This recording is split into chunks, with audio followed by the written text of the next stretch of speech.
I'm Brita, the questioning quilter, and today's quilt is called Stay Strong. It is made in the colors of the Ukrainian flag as a way of raising awareness and showing solidarity with the amazing, amazing Ukrainian people. I'm calling this quilt a magical four-patch instead of its more common name, disappearing four-patch, because I want to emphasize the creative aspect of this design. As you see, this amazing and beautiful and unexpected quilt is hidden within this seemingly simple block. Now, this quilt uses two variations of the same block, one positive and one negative. And I'm going to show you how to make this in a minute. But I want to say, in my last video, you told me that you wanted to see more and more and more variations of the quilt. Well, at the end, I am going to show you over a dozen different designs made with these same two blocks. So remember, you asked for it.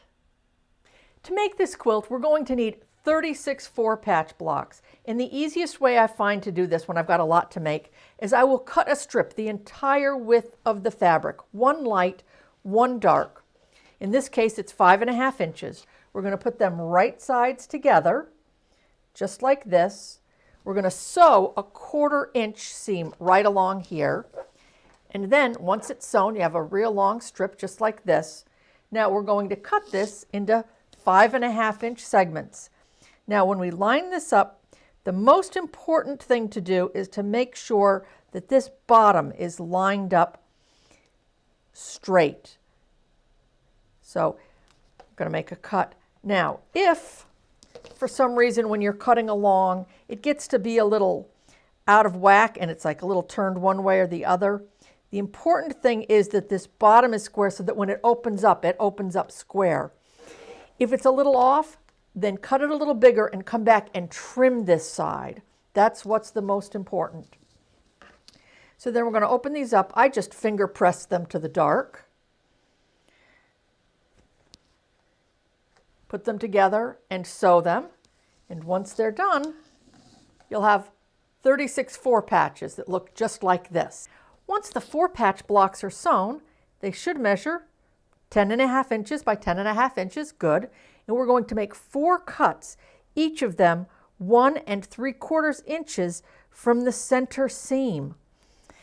Now, I have had people question me about how far from the center seam they should cut if they're making a different sized block. Well, the calculation is really easy. You take the size of the starting block, the four-patch, pinwheel, hourglass, whatever, and you divide by 6.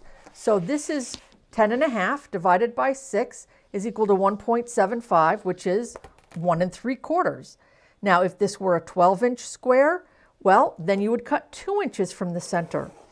I have a chart on my website, but not every single starting block is included there because imagine if this block were 10 inches by 10 inches.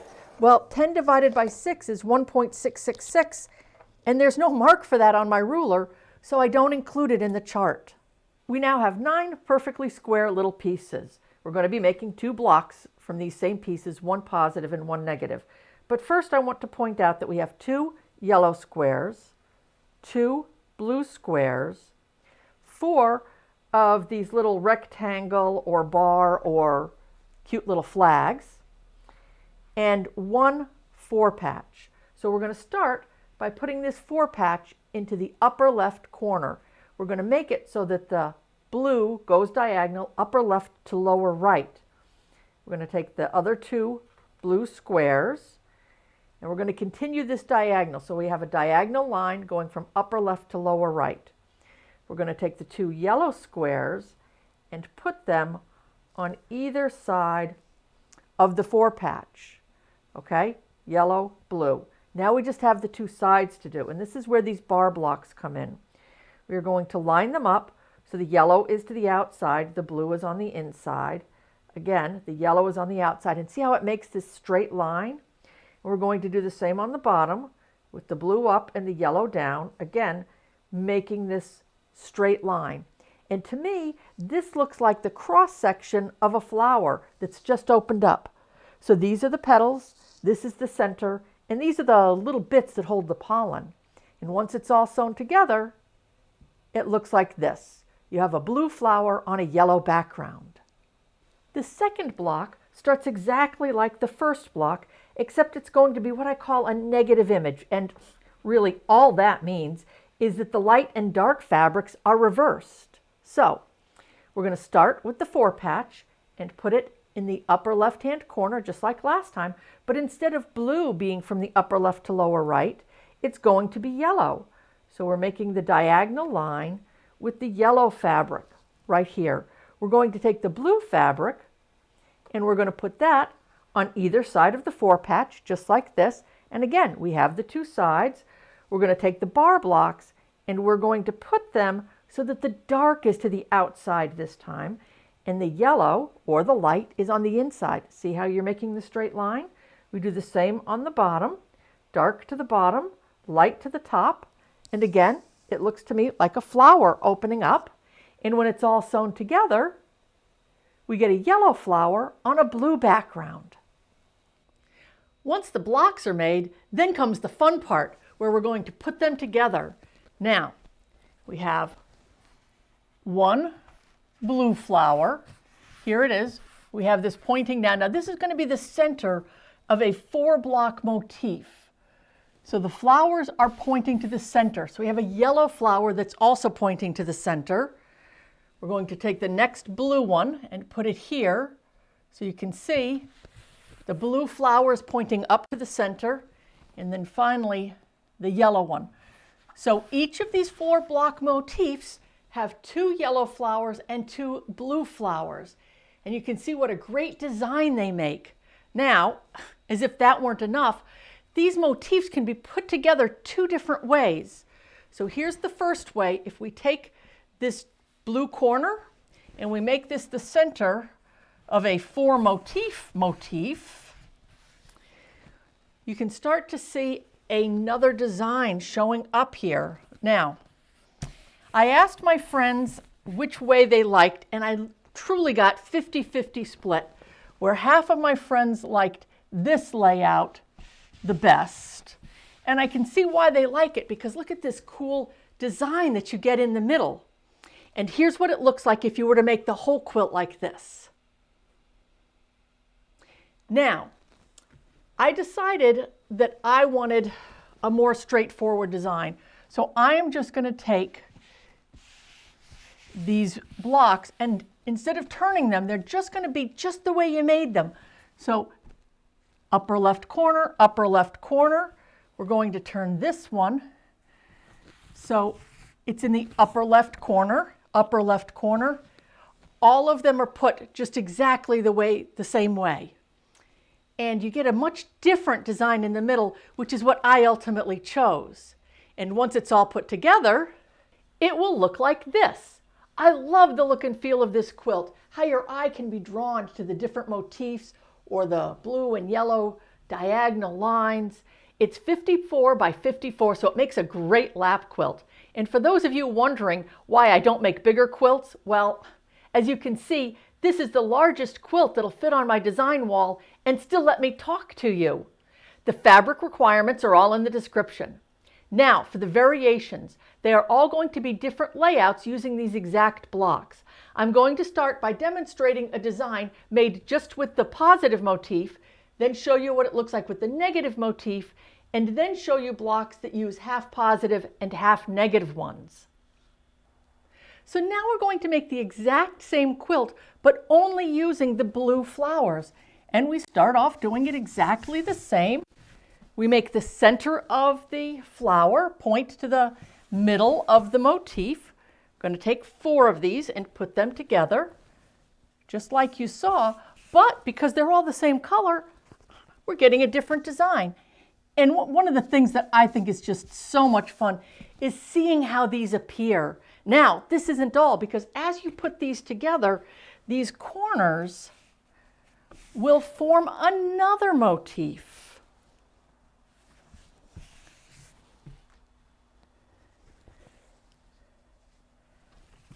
So you see how you have 2 motifs here? And when we put it all together, it looks like this. Now, if we did them all with the yellow flowers, you'd get the reverse image, and that's here.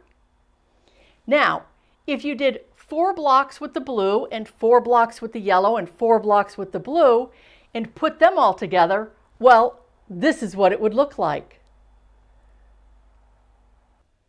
Now this design starts off exactly like the last one. We're going to take the blue flowers and point them so that the center of the flower goes to the middle of the motif. So here we have them facing each other. Now, these next two, we are going to put the back of the flower to the middle of the motif. We're going to do that here. And what happens is we get this really cool design.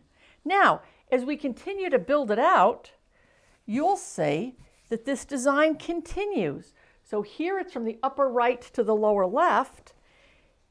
And as the corners come together in these, you'll see now that motif goes from the upper left to the lower right. Pretty nice, right? So when we put all of these together, the quilt will look like this. Now, if we decided to use yellow flowers instead of the blue flowers, well, we'd get a negative image that would look like this. Now, the next one, I want to show you exactly how this is going to work. We're going to use half and half yellow and half blue flowers. So if we see, we take these down. So we still have these in place.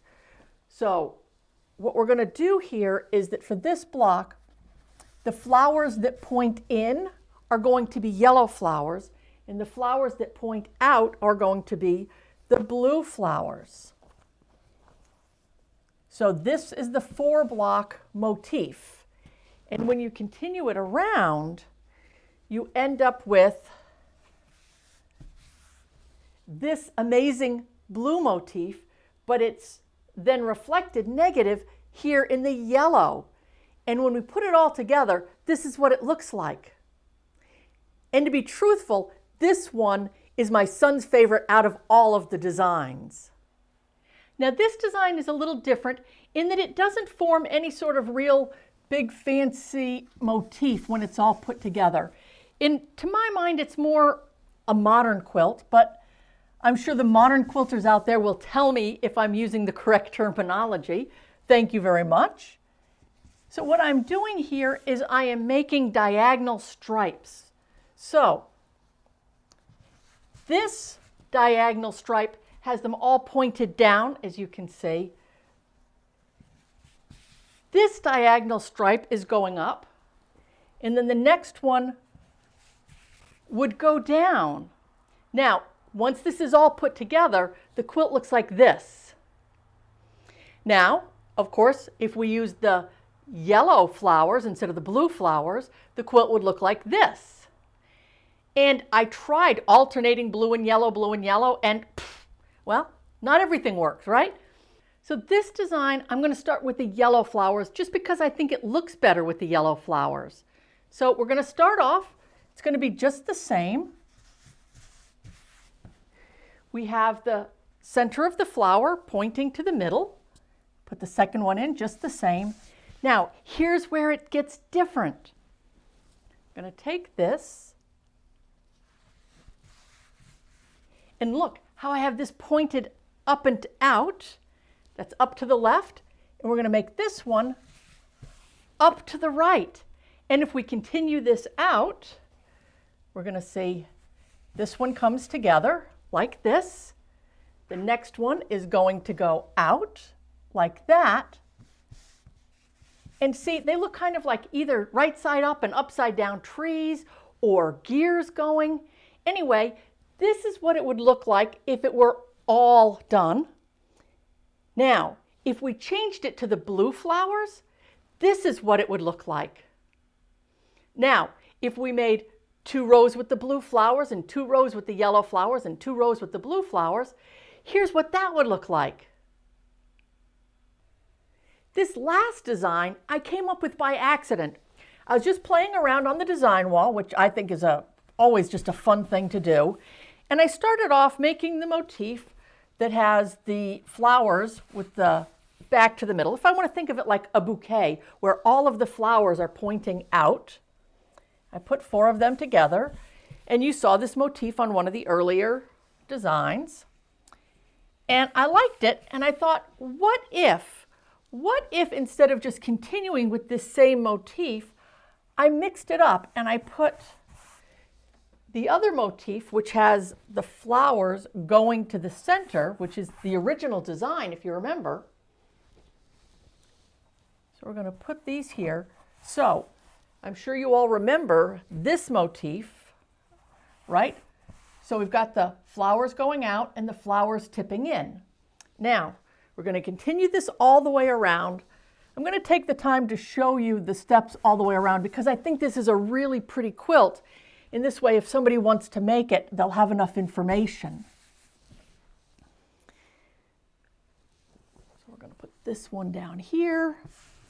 Now, you're going to have to tell me, have I finally reached your limit of patience on seeing so many different possible variations? Just remember, you did ask for it. Now, once these are put together, what I think is so cool is look at this. It makes a circle. It kind of frames this center motif with these other motifs. Now, here's what it looks like when it's all put together. Now, if we decided to use yellow flowers, the negative designs, the quilt would end up looking like this. And finally, if we made all of the bouquets where the flowers are pointing out in blue, and we made all of the bouquets with the flowers pointing in yellow, we would get this amazing design, right? I'm always impressed with how many possible layouts there are. Now, if you're new to my channel, yay, welcome, glad to have you. I've got some other videos that you might enjoy, including another disappearing 4 patch. And as always, thank you so much for watching. Stay strong and happy quilting.